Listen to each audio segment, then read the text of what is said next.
श्री श्री रविशंकर हो, William Gamble हो, और बहुत सारी स्पीचेस हैं, ये तो बहुत मशहूर है ना। आपके जो भी कॉम्पिटिटर था अगेंस्ट में, इसमें सबसे टफ आपको या इंटेलिजेंट कौन लगा कि यार ये क्लेवर है? श्री श्री रविशंकर को तो आपने वन साइडेड मारा था, इसमें तो कोई नहीं, श्री श्री रविशंकर वो सबसे पॉपुलर थे, सबसे पॉपुलर वो थे। जितने लोग से मैंने तकरीर किया, वो अकेला अपने मजमे में 2 लाख को 3 लाख को गैदर कर सकता। तो सबसे पॉपुलर इंसान जिसको मैं डिबेट किया हूँ या सबसे फेमस इंसान, वो है श्री श्री रविशंकर। उस टाइम नंबर 1 पे थे वो, हिंदुइज्म पे नंबर 1 थे, अभी तक नीचे आ गए, आपके बाद नीचे आए हैं वो। अल्लाह ताला उनको हिदायत दे, इंशाल्लाह हिदायत दे। तो पॉपुलर, लेकिन इंटेलिजेंट और सबसे आप बोल सकते विलियम कैम्पबेल।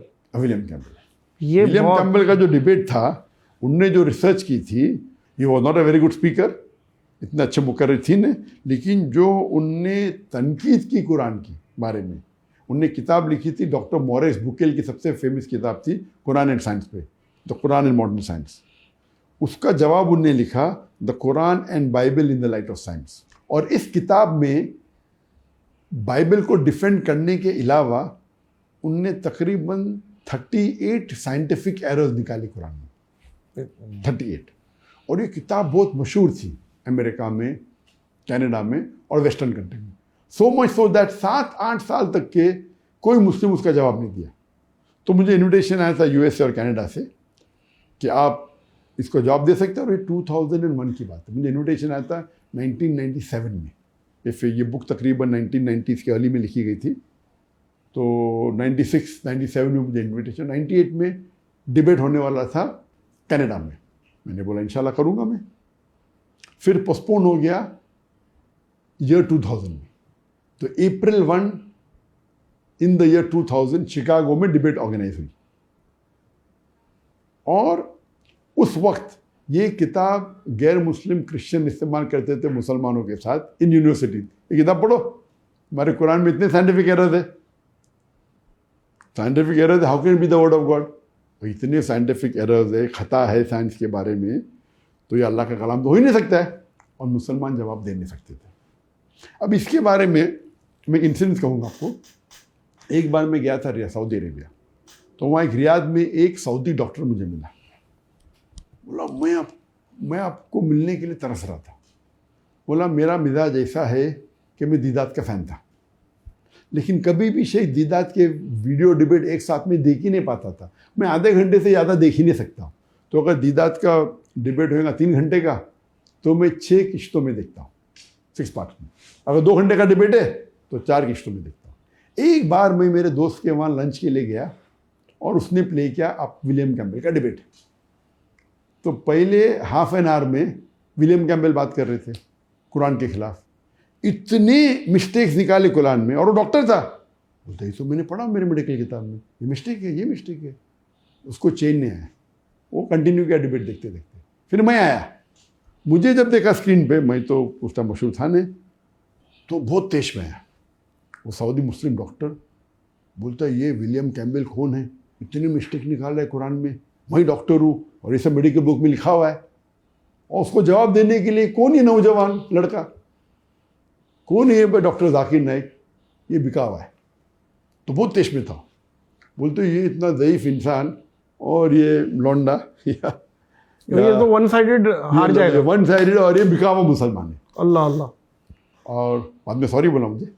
बोला मैं बोला कौन है ये, इतने बड़े बड़े आलिम में कौन है ये जवाब देने वाला, वो भी शिकागो में हो रहा है, इतना डिबेट मजमा हजारों का, ये क्या जवाब देगा। और उनने मेरे जवाब सुने। उसके बाद इतना मुतासिर हुए जो मुझे जाकिर नाइक से मिलना है। वाह। तो उसका मतलब ये मैं कहना चाहता हूँ कि विलियम कैम्पबेल का जो लेक्चर था, एक मुसलमान सऊदी, और सऊदी तौहीद पे होता है, डॉक्टर, मेडिकल डॉक्टर, वो कह रहा है कि इसका जवाब मेरे पास ही नहीं। एक आम मुसलमान या बहुत से मुसलमान समझते नहीं, बोलते अरे बकवास कह रहा है, हम मुसलमान हैं, हम तो मानते हैं भाई कुरान में तो खता हो नहीं सकते, जैसे हमारा ईमान है। लेकिन उसने जो तनकीद की कुरान के बारे में, अक्सर जिसके पास साइंस की नॉलेज है उस तनकीद को अग्री करेंगे, अनलेस आपके पास डिबेटिंग स्किल है या आपके पास उसका जवाब है। तो इसीलिए 7-8 साल तक के कोई भी मुसलमान ने उसकी जवाब नहीं दिया था। वो तो आपने दिया इसीलिए वो किताब, तो मैंने ये कभी भी डिबेट करने के पहले हमें क्या करना चाहिए, हमें प्रिपेयर होना चाहिए। तो मैंने पूरे नेट्स पे जितने भी साइंटिफिक एरर्स कुरान के तकरीबन 13-14 फाइल डाउनलोड की। सही है। और उस पे आपने फिर रिसर्च शुरू की। हाँ ना, उसके बाद क्योंकि आपको मैं हेल्प भी कोई busy- करता है आपका? हाँ, तो हमारी रिसर्च टीम थी, ठीक। तो मेरे पास 13-14 फाइल, तो उसमें कोई डॉक्टर भी थे, एमडी, मैं तो एमबीबीएस डॉक्टर हूँ। हमारे टीम के अंदर एमडी डॉक्टर भी थे, उनका नाम नहीं लूंगा मैं, सही। कई डॉक्टर थे।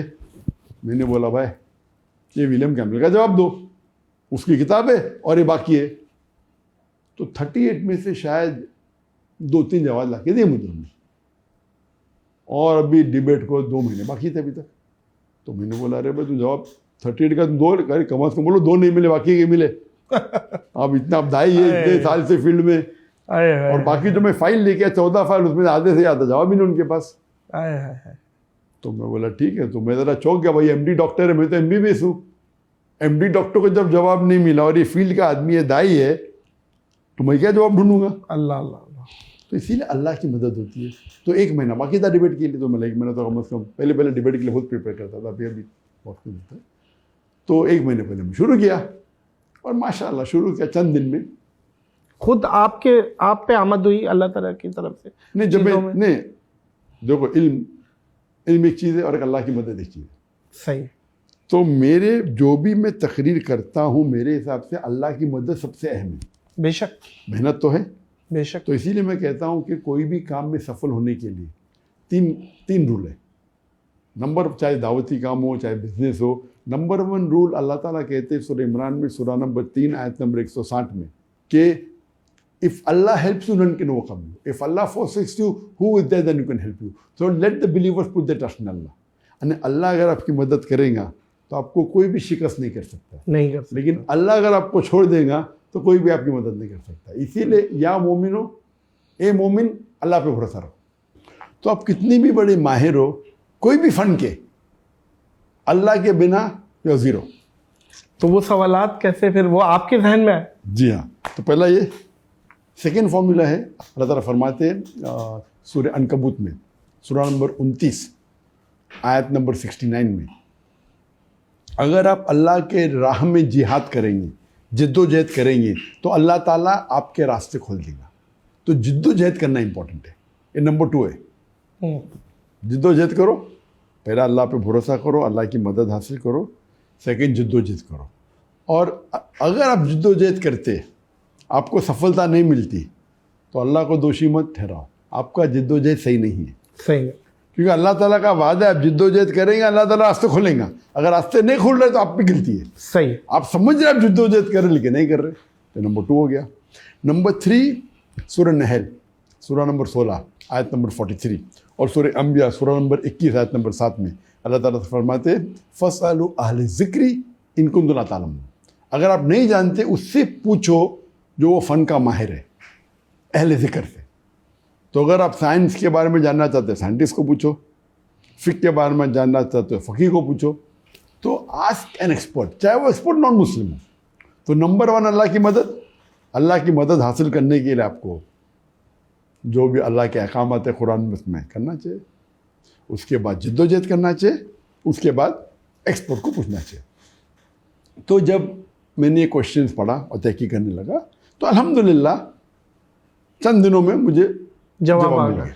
लेकिन फिर वो जो 14 फाइल मैंने डाउनलोड किया था, क्योंकि मुझे तो टॉपिक है Quran and the Bible in the light of science, topic is not William Campbell's book. अगर विलियम कैम्पबेल की बुक की टॉपिक होती थी तो खत्म, मैंने पूरी बुक पढ़ लिया, उसका जवाब है, तो प्रॉब्लम ही नहीं। वो कुछ भी पूछ सकता है, वो नई चीज़ लेके आ सकता है इंटरनेट से। और आज की तारीख में जब से इंटरनेट शुरू हुआ 1990s के एंडिंग के बाद, इस्लाम को अटैक करना बहुत आसान हो गया। आप जाओ कोई भी वेबसाइट के ऊपर, एंटी इस्लामिक वेबसाइट पे डाउनलोड करो, आपको सैकड़ों अटैक्स मिलेंगे। चाहे कुरान के अंदर अरबी गलतियाँ निकालेंगे, है तो नहीं अल्हम्दुलिल्लाह, साइंटिफिक गलतियाँ निकलेंगी, कॉन्ट्रडिक्शन दिखेंगे। अगर आपको डिबेटिंग का फन नहीं है तो आप जवाब ही नहीं दे पाएंगे। आप बहुत बड़े आलिम होंगे, लेकिन डिबेटिंग अलग फन है। सही है, एग्री। तो डिबेटिंग के लिए इल्म की जरूरी है, लेकिन more important is that you should know how to have debating skills. तो जहाँ तक ये विलियम कैम्बल की किताब का सवाल था, वो तो अल्हम्दुलिल्लाह 4-5 दिन में प्रॉब्लम सॉल्व हो गया। लेकिन वो जो 14 फाइल डाउनलोड किया था मैंने अटैकिंग इस्लाम, उसके आंसर ढूंढने में तो वक्त लग गया। माशाअल्लाह विलियम कैम्बल ने अपने बुक के बाहर एक कदम रखा नहीं, वो समझा बुक उसकी अल्टीमेट थी। 8 साल तक कोई जवाब नहीं दिया, ये आके क्या जवाब देंगे। तो मेरा तो जवाब तो पूरा तैयार था। माशाल्लाह। वक्त की किल्लत थी, तो वक्त की किल्लत तो में डिसाइड डॉक्टर साहब कि कौन जीता ये आवाम कर रही होती आवाम है, देखने वाला, तालियां देखने वाले देखने वाला कि भाई ये है। तो उनके तरफ से एक चेयरमैन था, हमारी तरफ से एक चेयरमैन था। ऐसा तो नहीं है कि क्रिश्चियनिटी ने बोला हो कि विलियम कैम्बल जीता? मुझे लगता नहीं कोई बोल सकता, खुद ही जब शिकस्त मान ली स्टेज पे, अच्छा, खुद मान ली? खुद ही उन्होंने मान ली। बोले डॉक्टर साहब का लेक्चर सुनने के बाद मुझे बाइबल वापस से पढ़ने पड़ेगा। उसका जो गोरा चेहरा लाल हो गया था, ये शिकस्त है। तो उसने तो ये शिकस्त शिकस्त मान ली। है, 100%। तो कोई ऑडियंस में अगर बोला फिर भी विलियम कैम्बल जीता, तो वो बेवकूफ इंसान है। हाँ नहीं, ये तो बराबर फिर ना? क्लियर हो तो गई। एक होता है नॉकआउट पंच, नॉकआउट पंच। एक होता है विनिंग विद पॉइंट्स, एक होता है यूनानिमस डिसीजन, एक होता है नॉकआउट पंच। तो ये डिबेट तो knockout एक होता है punch। उल्टा करके मिर्चों की धुनी देना। आपने वो किया है। तो काफी लोग को ये बोले, अरे डॉक्टर साहब ने क्या ना बेचारे को, वो ज़ईफ इंसान को बहुत मारा। तो मैं बोला, अरे ज़ईफ इंसान तो इस्लाम के खिलाफ। तो ऐसे कमेंट सुनने मिले, अरे जरा तो लिहाज करना था। नहीं, क्यों लिहाज करना था? 8 साल तक के PhD में उसको अरबी जबान जानता था।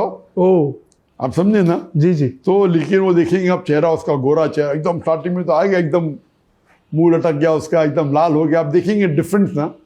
तो अल्हम्दुलिल्लाह अल्लाह। उसी तरीके से आप देखेंगे जब नॉनवेज डिबेट में इंडियन वेजिटेरियन कांग्रेस का प्रेसिडेंट जवेरी अच्छा, बोलता है have to go, have an appointment. अरे डिबेट चल रहा है, प्लानिंग हो गई, तुमने मुझे चैलेंज किया, टाइमिंग फर्स्ट दे, अभी डिबेट खत्म ना, मुझे जाने का मेरा अपॉइंटमेंट है, अभी क्या हो सकता है इसका? वही भागना। तो ये तो एकदम डिबेट है।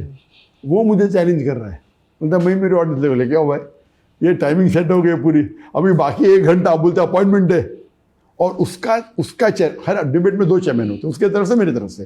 तो उसका चेयरमैन जो था एक सुप्रीम कोर्ट का लॉयर था, सुप्रीम कोर्ट का लॉयर। तो डिबेट के बाद मैं उनको फ़ोन किया, हो गई, दोस्ती हो गई थी। तो क्या मुझे बोलता है उनका, doctor Zakir, your first sentence of your lecture when you said that if you prove an apple is better than a mango, it doesn't mean apple is prohibited. You slaughtered him. You won the debate in 1 sentence. your debate का topic था, is non veg food prohibited और permitted. वाह वाह। ये नहीं था कि non veg better है का वेज बेटर है। टॉपिक था इज नॉन वेज प्रोहिबिटेड और प्रोहिबिटेड। तो वो पूरे डिबेट में प्रूव करा vegetarian is better, vegetarian is better. और टॉपिक ये नहीं था विच इज बेटर, टॉपिक था is non veg prohibited for a human being. तो मैंने शुरू किया कि if you prove apple is better than a mango, that doesn't mean that mango is prohibited. तो वो लॉयर, उसका लॉयर, उसने कहा यही एक जुमला खत्म कर दिया। और मैंने बोला 1 sentence I one the debate. Yes, but फिर भी मैं टाइम तो है भाई, फिर अपन ये नॉकआउट पॉइंट दे रहे थे। पूरी खाल उतारनी है।